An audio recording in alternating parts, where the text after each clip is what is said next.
Good morning, everyone. How's your day today? Do you feel motivated today? Are we already complete? Who's not yet here? Who's not yet here, guys? So, we're already complete. Okay.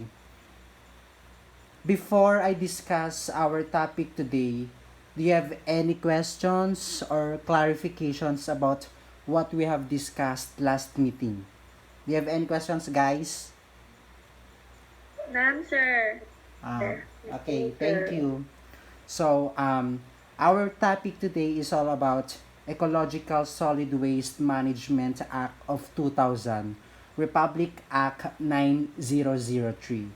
But before that, do you have any knowledge about this Republic Act? Do you have any knowledge, guys? Sir. Okay, Ms. Antoinette Basilio. RA number 9003, also known as the Ecological Solid Waste Management Act of 2000. It is a Philippine law that aims to promote proper waste management and reduce the impact of solid waste on public health and on the environment. Mm. Thank you very much, Ms. Antoinette Basilio. That was very clever answer. So, okay. Our topic today is Ecological Solid Waste Management Act of 2000, Republic Act 9003. The law provides for a comprehensive ecological solid waste management program by creating the necessary institutional mechanism and incentives, appropriating funds, declaring certain acts prohibited, and providing penalties. The law adopts a systematic and comprehensive ecological solid waste management program, which utilizes environmentally sound methods that maximize the utilization of valuable resources and encourage resource conservation and recovery. It also gets guidelines and targets for solid waste avoidance and volume reduction through source reduction and waste minimization measures, including composting, recycling, reuse, recovery, green charcoal process before collection, treatment, and disposal in appropriate and environmentally sound solid waste management facilities. And this topic, it also includes the sustainable development goals. It includes the number 3 or the sustainable development goals number 3, which is quality education. The number 11, sustainable cities and communities. Number 12, responsible consumption and production.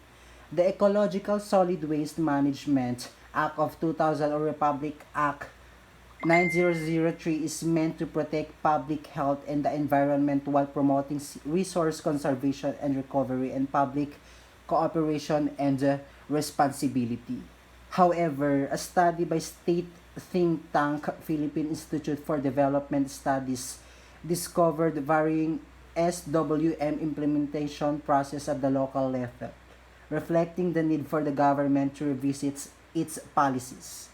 Republic Act 9003 has been institutionalized both at the national and subnational levels, with the implementation largely devolved to the local government units or LGUs. Under the law, barangays are in charge of segregating and collecting residential solid waste, while cities or municipalities handle special and hazardous waste.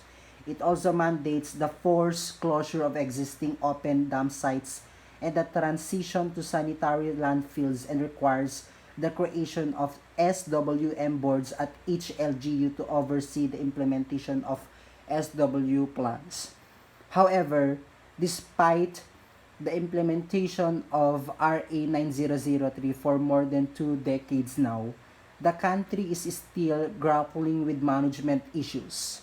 The role of local chief executives are crucial in prioritizing SWM in their administrative plans. But much of the implementation burden falls on focal persons from various bodies and task forces. This is because the law did not explicitly identify a working body alongside subnational waste committees. To address this issue, the National Solid Waste Management Commission, or NSWMC, as a consolidator of these plans, recommended the immediate institutionalization of municipal and city environment and natural resources office. So, as you can see, as you heard in my discussion, these questions will be asked to all of you. So, number one, what is the importance of Republic Act 9003 or the Ecological Solid Waste Management Act? Can we have Miss Basilio Antoinette to answer this question? RA 9003 or the Ecological Solid Waste Management Act is important because it promotes proper waste disposal and management. It aims to reduce the volume of waste generated and ensure that it is disposed of in any way that does not harm human health, the environment, or public welfare.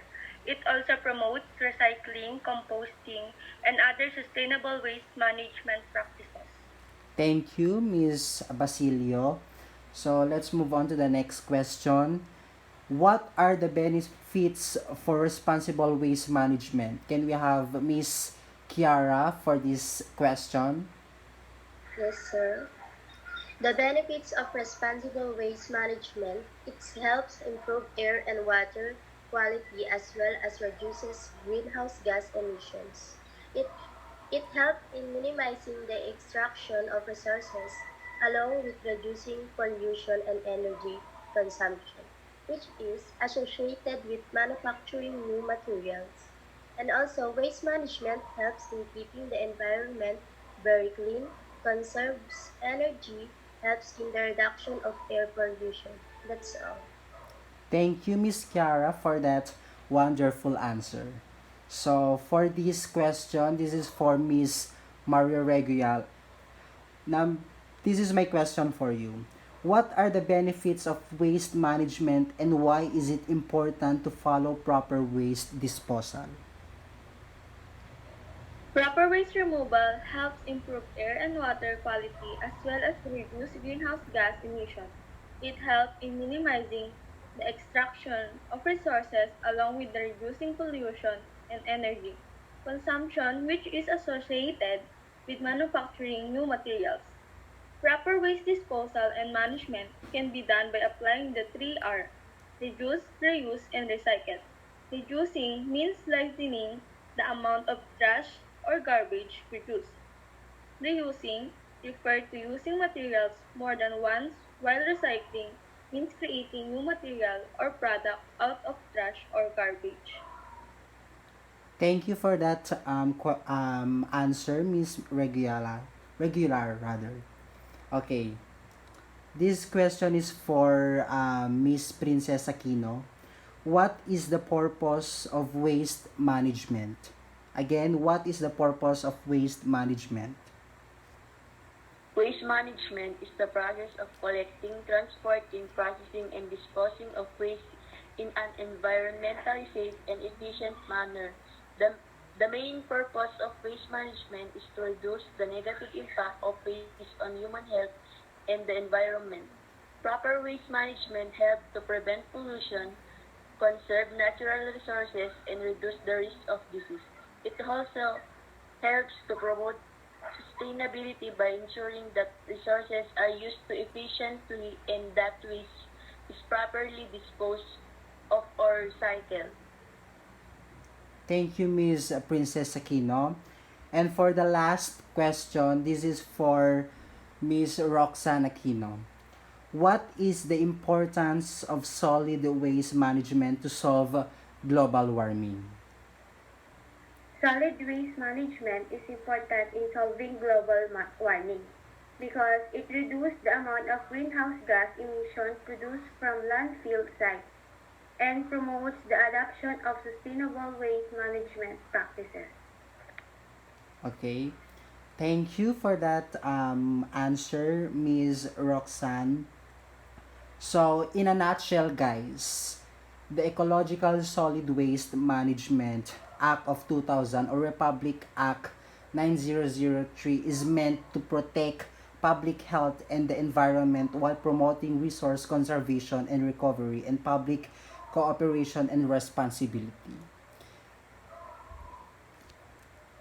However, a study by state think tank Philippine Institute of Development Studies discovered varying SWM implementation processes at the local level. So, next meeting, these problems, we will be tackle these problems and probably next meeting we will be having a quiz and recitation for this topic. So again, thank you for your time and keep safe to everyone. Thank you.